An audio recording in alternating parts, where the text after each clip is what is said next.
If you here have been directly affected and have lost a family member tonight, would you just raise your hand, please? And there's a verse in Isaiah that is specifically for every single one of you. And it says, those that wait or hope upon the Lord, he shall renew your strength.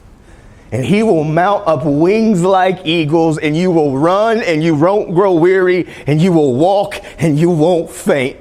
And even though sometimes it hasn't made sense, and most of the times it hasn't made sense, and you know what? It may never make sense. But know this, that the Lord of hosts will renew your strength and continue to give you the substance and the provision and the ability to take one more step, knowing that God never allows a seed that has fallen into the ground to go without producing fruit. And so tonight, your hope and your confidence and your trust is in that God will not abandon or fail you in the midst of where you're at today.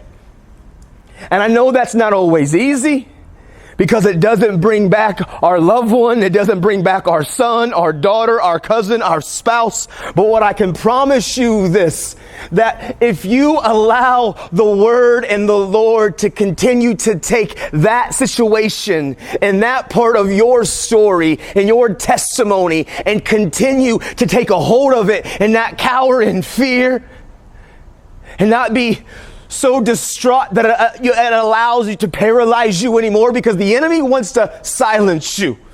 But the truth is, in God's provision, in God's ability to be omnipresent, omnipotent, he knows for every single one of you that's in here that's experienced the loss this deep, this painful, and this close to home, that you would be able and you would find a place to put your trust and your confidence in him, and that your story and your loved one's story and your family's story will be somebody who's alive and struggling's today's miracle. Your story is somebody else's miracle. Your loved one that's not here today, it's somebody else's miracle. And I know you can be like, Nathan, that's so difficult. I understand that maybe that's somebody else's miracle, but what about us? And what about me? And what about my family? And that's a valid question.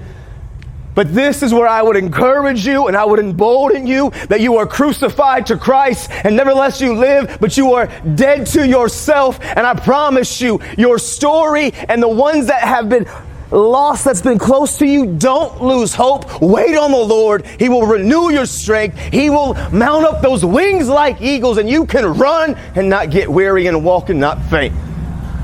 And so tonight, I just want to honor all of you that may have lost somebody. And if you're driving by, I want you to know Jesus is the answer. And if you're walking by and you're battling and maybe you have some dope in your pocket, Jesus is the answer.